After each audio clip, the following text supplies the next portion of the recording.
Qala akhbarani Ibnu Abi Anas maula Taymiyin anna abahu haddathahu annahu sami'a Abu Hurairah radhiyallahu ta'ala anhu yaqul qala Rasulullah sallallahu alaihi wasallam. Saya langsung ambil ke rawi yang terakhir dari sahabat Abu Hurairah, nama aslinya Abdurrahman bin Sakhr ya radhiyallahu ta'ala anhu. Beliau menyampaikan Rasulullah sallallahu alaihi wasallam pernah bersabda, ingat betul kalimat ini. Idza dakhala syahrul Ramadan, di riwayat lain idza jaa Ramadan, apabila telah tiba bulan Ramadan. Jika ini secara tekstual diterjemahkan, bila telah masuk bulan Ramadan, futtihat abwabus sama, maka pintu-pintu surga di langit akan dibuka. Pintu-pintu surga di langit akan dibuka. Wa ghallaqat abwabu jahannam, dan pintu-pintu neraka khususnya jahannam itu akan ditutup. Kemudian wasulsilatus syayatin, di riwayat lain wasuffidatis syayatin, dan para setan itu akan diikat. Jadi pintu-pintu surga akan dibuka, pintu-pintu neraka itu ditutup, dan setan-setan itu diikat. Hanya papan tulis yang hapus sendiri ya. Baik, kita coba lihat. Bismillah. Tahan sebentar ya. Ada yang mengartikan hadis ini dengan pengertian langsung, tekstual. Artinya saat Ramadan tiba, memang semua pintu surga dibuka. Pintu neraka ditutup semua. Dan setan kemudian diikat, real. Ada yang mengartikan realnya seperti itu. Teks hadisnya demikian, maka pemaknaannya tekstual, seperti itu adanya. Ada yang mengartikan kontekstual, maknawi. Ini bahasa balaghah, bukan bahasa biasa. Kalau bahasa balaghah berarti jangan diartikan dengan terjemah tekstual, terjemah perkata. Tapi harus diartikan dengan rumusnya, dengan ilmunya, dengan ilmu balaghah, dengan 3 turunannya. Ada nanti yang terkait dengan ilmu ma'ani, pilihan-pilihan katanya. Ada yang terkait dengan ilmu bayan, uslub, metode penjelasannya. Ada yang terkait dengan ilmu badi', penggunaan metafor dalam bahasanya. Apakah menggunakan pemaknaan langsung atau ada kiasan di dalamnya? Kalau Anda katakan pada anak Anda misalnya yang usia 5 tahun, jangan seperti orang itu ya, dia panjang tangan. Artinya apa? Tangannya panjang. Baik, tangan panjang tangan. Apa artinya? Dalam bahasa kiasan, kurang baik perilakunya. Kadang ngambil punya orang lain, saking panjangnya tangannya bukan cuma sendal dia, sendal orang diambil juga gitu kan. Itu hal yang kurang baik. Tapi anak 5 tahun belum paham itu. Dia akan katakan, tangan kakak nggak panjang kok. Ya, tapi kalau Anda katakan pada orang yang usianya 15 tahun, 25 tahun, dia akan paham bahwa yang dimaksudkan adalah hal yang tidak baik yang melekat pada perilaku orang yang bersangkutan. Nah, dalam bahasa-bahasa ilmu hadis, bahkan dalam bahasa Al-Quran, ada kalimat yang diungkapkan dengan metafor. Penggunaan ilmu di balaghah ini penting untuk dikuasai. Kadang-kadang ada orang yang menerjemahkan, terjemahan yang dimaksudkan bukan itu maknanya, tapi yang dimaksudkan makna lain yang terkait dengan pendalaman kiasan di dalamnya. Ilmu ini yang sering harus dimiliki untuk memahami apa yang dimaksudkan. 3 ini. Nah, saya ingin tunjukkan gambaran begini. Misal, wasul silatis syayatin, setan diikat. Baik, sumber kemaksiatan itu apa? Sumber utamanya setan. Setan sumber utamanya. Setan mengatakan pada Allah, saya akan menggoda anak cucu Adam. Mulai memberikan angan-angan, mulai menyesatkan, mulai memerintahkan untuk berperilaku yang tidak pantas. Buka Quran surah keempat An-Nisa, ayat 119, ya paling kanan sebelah bawah. Ya, hati-hati. Wala udhillannahum, wala umanniyannahum, wala amuranna, dan seterusnya. Dan seterusnya. Jadi dari mulai menyesatkan, dari mulai memerintahkan mengangan-angan, dari memerintahkan untuk berlaku yang tidak pantas, sampai mengubah bentuk ciptaan, sampai maaf ya, memotong bagian hewan tanpa dibenarkan. Itu ada setan sumbernya. Nafsu itu nggak akan bergejolak kalau nggak setan arahkan. Karena setan yang minta, berikan saya kesempatan untuk mengambil bagian dari anak Adam untuk saya goda. Dia ngambil nafsu. Nah sekarang persoalannya, kalau setannya diikat selama bulan Ramadan, kenapa masih ada maksiat terjadi saat Ramadan? Yang mencuri ada saat Ramadan? Ada. Yang menipu ada? Ada, nggak tanggung-tanggung. Pakai nama ustadz lagi nipunya. Betul, ada pengajian gini. Ustadznya si Fulan, padahal ustadznya nggak pernah diminta. Bisa terjadi. Ya, ada sesuatu yang salah terjadi saat bulan Ramadan. Kenapa masih ada maksiat, ada pencurian, ada penipuan, ada perselisihan, bahkan ada yang saling cela. Ada yang saling cela saat Ramadan. Sumbernya apa? Setan. Pertanyaannya, kalau setannya kemudian diikat, kenapa masih ada maksiat?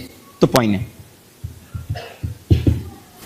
Karena itu, bagaimana memahami pintu surga dibuka, pintu neraka ditutup, dan setan kemudian diikat? Ini poinnya.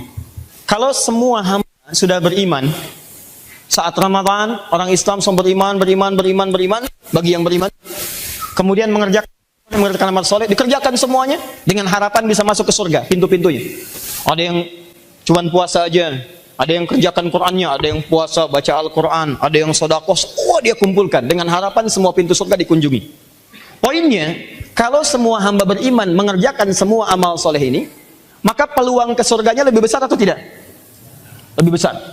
Maka semua ke surga, karena semua tobat juga, kerjakan amal soleh. Kalau orang Islam yang beriman tahu rumus ini, semua mengerjakan amal soleh untuk meraih surganya, maka otomatis kalau semuanya ke surga, maka otomatis pintu neraka ditutup. Sepi neraka, nggak laku. Betul, sepi karena semua pengen ke surga. Maka hadisnya mengatakan, wa ghulliqat abwabu jahannam, atau di riwayat lain, ghulliqat abwabun nar, pintu-pintu neraka otomatis ditutup.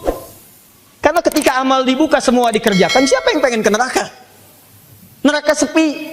Kecuali memang kata Nabi, ini kalimat Nabinya, awas hati-hati, semua umatku akan masuk surga. Tidak cukup dengan amin. Belum selesai hadisnya. Illa man aba, kecuali yang tidak pengen. Jadi kalau ada orang dikasih Ramadan, belum bisa ke surga juga, bukan surganya yang salah, dianya yang nggak pengen ke surga.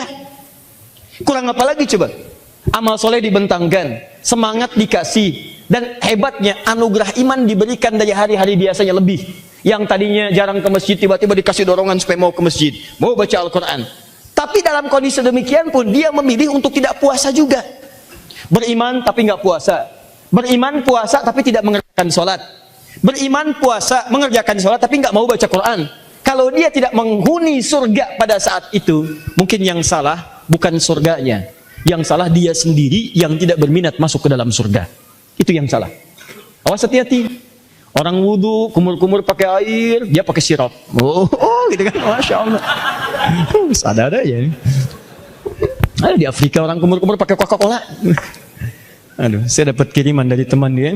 Ada orang nggak kuat kemudian puasa, dia kemudian di balik dinding dia minum Coca-Cola begini. Tiba-tiba lewat temannya, begitu lewat dia pura-pura wudu pakai Coca-Cola. Baik, paham ya? Jadi kalau pintu surga dibuka, pintu neraka ditutup. Yang dimaksud ditutup itu, orang beriman tidak ada peluang masuk ke neraka karena semua mengerjakan amal soleh. Tapi yang paling bahaya, kalau sampai ke Ramadan masih ada yang berbuat maksiat, itu tandanya lampu merah itu. Ada yang salah dalam kehidupan dirinya. Karena saat semua orang tergerak mengerjakan kebaikan, dia sendiri berbuat maksiat.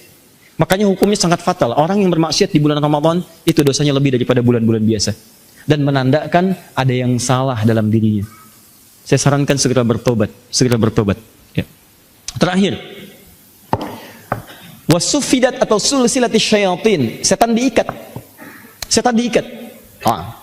Saya ilustrasikan begini nih. Bangun mas. Ya. Khair insyaallah. Nama siapa? Rahmat. Rahmat. Dari mana? Dari Pancoran. Kalibata, Pancoran. Pancoran, masya Allah. Sampai sekarang masih mengalir ya. Masya Allah. Baik, ini Rahmat. Saya ilustrasikan. Akhi, jazakallah khair. Saya sering lihat antum. Nama siapa? Ali. Ali. Baik. Dari mana? Sini tadi. Baik, dari sini. Antum dari sana ya. Baik. Ini kawan dari Pancoran.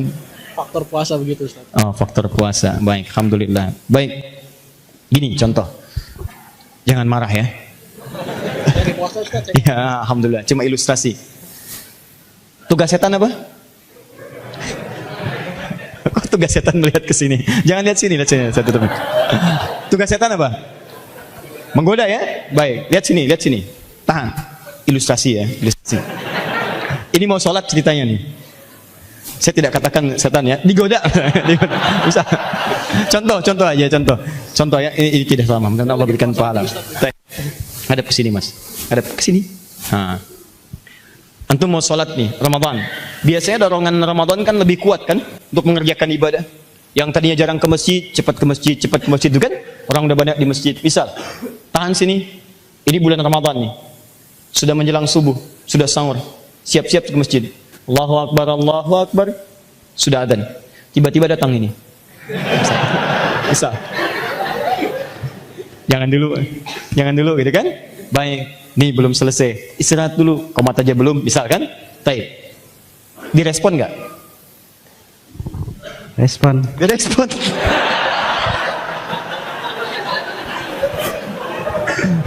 Kayaknya temen ini. Baik. Dia tak kena mas saya, bukan sama setan ya Ustaz. Kita balik.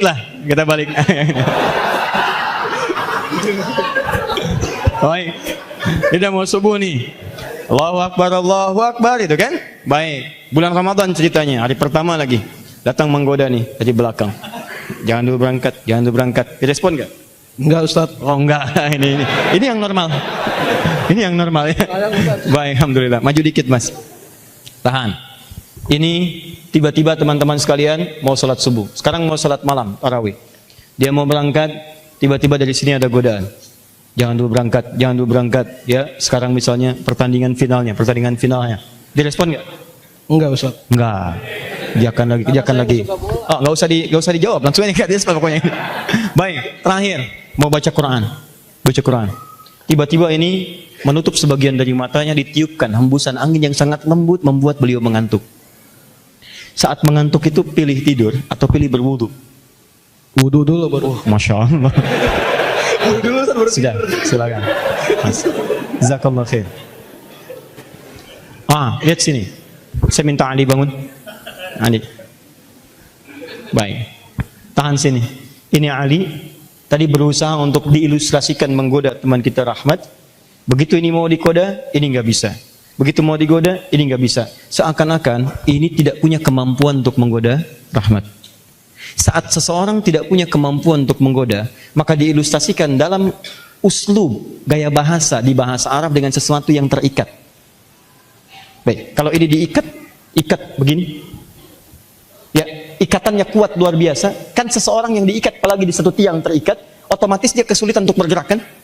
Maka setan diilustrasikan dalam hadis ini memiliki sesuatu hal untuk menggoda, tapi tidak mampu menggoda orang beriman. Karena ajakan ke surga lebih kuat dibandingkan dengan godaan setan. Jadi begitu tadi digoda, saya nggak respon. Begitu digoda, saya tolak. Begitu digoda, saya nggak mau. Seakan-akan setan di sini terikat karena kemampuan kita untuk bersemangat mengejar amal soleh. Setannya masih menggoda, cuman dia tidak mampu menggoda bagi orang-orang yang mau serius mengerjakan puasa. Makanya kalimat puasa dalam Al-Quran setelah Ali duduk, kalimat puasa dalam Al-Quran ayatnya di ayat 183 ditutup dengan kalimat la'allakum tattaqun. Ingat, bukan hanya tattaqun, tapi diawali dengan kalimat la'allakum. Saya telah jelaskan saat di Trans TV, kalimat la'allakum dalam kaidah bahasa Arab disebut dengan harful isfaq wat taraji. Huruf yang menunjukkan, awas hati-hati, harapan untuk meraih sesuatu dan tidak akan bisa itu diraih kecuali dengan kesungguhan. Serius. Di Anda gak bisa mendapatkan derajat takwa kalau gak serius ibadah di bulan Ramadan. Dan Anda tidak bisa menghindari setan yang